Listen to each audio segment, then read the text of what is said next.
The pretty thing for the president to do is to do what? Begin campaigning well ahead of time. I said it on many other studios. The government panicked, especially because the signals coming from the north were not pretty good signals. The idea for the president is that if we paralyze, pulverize, and neutralize the political south as the only standing force, then he can levy political war on the north. But if you have a President Jonathan or Peter Obi coming on board to dismember the South and break that unity into pieces by isolating the president and his team to the Milokun section of the South, that means the Southwest, liberating the Southeast and the South-South.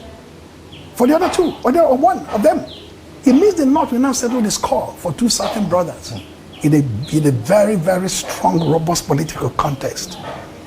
Because of that reason, he needed to re-engineer the North. The first part of re-engineering was really showing the vice president. I will stop at that. If they've had their way and less noise was made, possibly a Shetima of the Northeast could have been sacrificed for somebody of the Northwest. That means shifting from the Kanuri corridor. They may claim the corridor has only two potent states, Borno and Yobe, to the Fulani corridor, which has a lot more states. Sokoto, Kebbi, Zamfara, Katsina, okay, right down to Jigawa, Kano, etc. Is that your guesstimate? The point is that politics is a game of number. Right. At the end of the day, what is concealed in the dark will be revealed in the day. The president is going to be renominated by his party, and he's going to choose a running mate. It's either he retains the vice president or he shifts the ground. If he won with Shetima, albeit a close call, why do you think he would want to change the winning formula? It wasn't even a close call. I said it was like a disastrous victory if you can use such a time. When he scored 37% over 100, that's not a close call. The other party is lost. He didn't win. If you combine the votes of PDP and Labour, I mean, elections are zero-sum, aren't they? That's 63% of the vote. That's almost a compact majority. That's a minority president, a minority victory. So he actually lost in terms of the number, in terms of the arithmetic of it. And that is because he was not even known. Check history. Obama did very well in 2008 because say, yes, we can. The fire, the spirit of audacity, that charisma carried him through. 2012, he did very poorly because they've seen him for 4 years and said, he's a regular politician like the rest of them. Buhari came. Mr. Top corruption, top indiscipline, so on. Secondly, was much more difficult. Jonathan, even former President Jonathan, shoeless, breath of fresh air, not a typical politician. He did it. Second term, he conceded. So this president will not do as well in 2027 as he did in 2023. Something rubs off you, except the achievement is spectacularly exaggerated or extravagant. And you don't think Tinubu would survive a referendum in 2027? He can see that 27 will be a referendum on his own governance. It will be a promise of a better tomorrow. He just said, for 4 years, he gave it to me. I removed subsidy, life is better for you. I floated in Naira, everything is fine. Education is good, transportation is nice. The money I've given to the workers is solving their problems. These things can be said because people say, hello, this is alternate universe. Or alternate truth. We know the reality of the day. People are hurting. How do you think a man who not only won 2023 will win 2027 when there's nothing to run on? That was Professor Udenta, former Secretary of Alliance for Democracy and a renowned political analyst. We're going to use part of the things he said there. We're going to elaborate it to give you 5 shocking reasons why President Tinubu will lose big time in the forthcoming 2027 election. Let's go. Number 1 reason why he is going to lose big time is that President Tinubu is relying on the defection of the people at the top. He is relying on the defection of the people at the top and thinking that that is the solution to his problem. Remember that Peter Obi shook Nigeria's political firmament in 2023 Why did he do that? Because his support was organic. His support was based on the ordinary people of the South, and Southeast, North Central, and various parts of Nigeria. Okay? So that support is organic. It was organic then, it's still organic today. But President Bola Ahmed Tinubu is believing that headhunting the governors and the senators in southern Nigeria and everywhere, gathering them on his side, defecting those in the opposition party, that is going to solve his problem. It is not going to solve his problem. That's one of the shocks you're going to receive in 2027, that the election will not be determined by the number of governors that have endorsed you, by the number of senators that have endorsed you, the number of House of Reps that have endorsed you, the number of State House of Assemblies that have endorsed you. Because what Peter Obi had shown in 2023 is that Nigerians are looking for a solution to their problem. And these are ordinary Nigerians who will determine the outcome of the 2027 election. So that's one big shock he's going to get, that his reliance on governors, that they are going to be the people that will push him across the line. He will be shocked. He will be disappointed.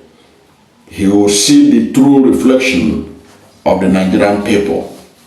Because the truth of the matter is that while President Bola Ahmed Tinubu is headhunting governors, senators, House of Reps members from other political parties, including in his own party, to endorse him, to support him and all that, he has neglected the ordinary Nigerians who are bitter, angry, disenchanted, and are ready to vent their anger on the system by massively voting against him to send him out of the presidential villa.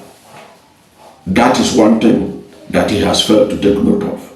And that is one thing that will unfold. Number two, Jonathan in the race. Whether Jonathan or Peter Obi entering the race, that is a second nightmare for President Bola Ahmed Tinubu. Because President Bola Ahmed Tinubu is playing the North, playing the South. But these two men, Jonathan and Peter Obi, they hold the heirs in the South. The South is not going to be what President Bola Ahmed Tinubu is thinking is going to be if Jonathan enters the race. If Jonathan enters the race, that will be the game changer that will ensure that there's no pathway for him to become president. Because if Jonathan is in the race and Peter Obi is in the race, these two people will share the votes in southern Nigeria and restrict Bola Ahmed Tinubu in the southwest. And that will be his biggest nightmare. He will be restricted in that position, making it possible for the North to be the final decider of the outcome of the election. And when that happens, when the North will decide the outcome of that election, there is no way, no pathway for President Bola Ahmed Tinubu. Watch it very closely what is unfolding. You know, right now, Jonathan is being pressured by the North. And why are they pressuring him? They believe that they made a mistake in ousting him because they did that out of anger, out of frustration that power should return to their region. And it has returned. And they have seen that Jonathan didn't mean harm for their region, and that he meant well. There are so many things he did right. Even Boko Haram, he fought Boko Haram well. But because of zoning, they needed power. They voted against him. And then Jonathan has an advantage that he has only one term. So the North is comfortable with Jonathan, that he constitutionally has only one term.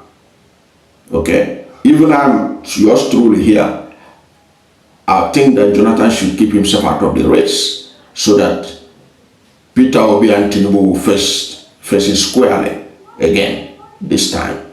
But this is the nightmare of Bola Tinubu, that Jonathan, if he enters this race, if he succumbs to enter the race, will be a game changer. And or if Peter Obi gets the ticket of any of these major political parties, Labour Party, ADC, it is all over for President Bola Tinubu. That constitutes the nightmares that could stop him, that will stop him, all things being equal, from getting re-elected. Okay? Then, number 3, reason why he's going to receive a shock of his life is that the government itself has finished the North. The North is offended. The North is angry. The latest report by the Daily Trust newspaper, which showed that Lagos alone in 2 years got projects worth 3.9 trillion naira, far ahead of the whole of the Northwest. Far ahead of Northwest has 7 states. Lagos alone had more projects than Northwest. Lagos alone had more projects than Northeast, that has 6 states. Lagos alone had more projects than North Central, that included the Federal Capital Territory, Abuja. Was an indication of a sellout of the North. And the North is not taking it lightly. Those on the top in the North, they are meeting him, endorsing him, telling him he's the best thing since sliced bread. He's going to receive a shock of his life, because the North is embittered. The North is angry. The North has never felt this shortchanged by somebody they helped to become president. Don't forget that Tinubu himself was an unpopular president, unpopular candidate. He was not marketable at all. Even the major political stakeholders in the APC, particularly from the North, never wanted him. Even Buhari never wanted him. Buhari had wanted Senator Ahmed Lawan, the Senate President that time. Abdullahi Adamu, the national chairman of APC at that time, wanted Ahmed Lawan. That was their candidate. That was the candidate of the North. And you see that Buhari himself could not even deliver his state, Katsina, to Tinubu. Atiku Abubakar beat Tinubu in Katsina. So he was a very unpopular candidate.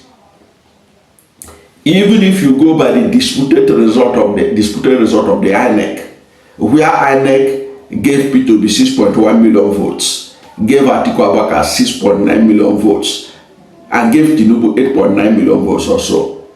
If you calculate Atiku Abubakar vote and calculate that of Rabiu Musa Kwankwaso of NNPP, you see that they have almost 15 million votes of Nigerians who rejected Bola Ahmed Tinubu, that they don't want him to be their president. And those people have been vindicated. There is nothing to write home about Bola Ahmed Tinubu administration. There is no regret, say, we made a mistake. We could have voted for this man. So, President Bola Ahmed Tinubu has nothing to run on.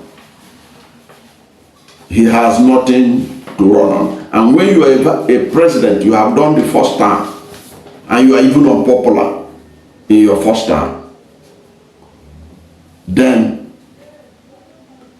how are you going to get second term? You can't get second term in a free and fair election. That is the truth. You can't get second term. Look at Jonathan. With all the efforts he made, he couldn't even get second term. And he wasn't as disastrous in his first term like what we have right now. So he is in big trouble. The North has abandoned him. It was out of that panic of the North abandoning him. That was why he began campaigning. 2 years before the election, they started doing endorsements here and there, trying to see how he can maneuver his way. First of all, he tried to unite the South by literally forcing people to join the APC, according to Chibi Kamechi. But even that is people at the top. The ordinary people are suffering in the South. The only people who are praising him are those minorities that are benefiting something from the APC government. The rest are suffering. That's the shock he's going to get. The North is fed up. The North is angry. The North have never seen this kind of nepotism. It is easy for people to talk about that Buhari was also nepotistic, but Buhari didn't concentrate everything on the Fulani. You have people like Mustafa, the secretary to the federal government. He was not a Fulani. He was not Hausa Fulani. There were so many people that he appointed in the North that were not Hausa Fulani. But here we're talking about Tinubu concentrating everything to the level that it is now said that there is only one language when the Nigerian economic team meets. There's only one language when some sections of the security agency meet.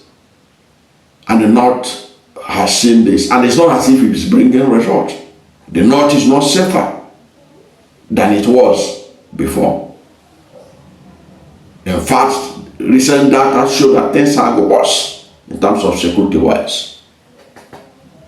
So that, my friend, is part of the reason, the shock he's going to receive, and he can't return as president. Another problem facing him that will stop him from getting the presidency is in the choice of running mate. That's number 4. Out of panic, he wanted to drop Shetima, but Shetima cried out. Shetima cried out through his people.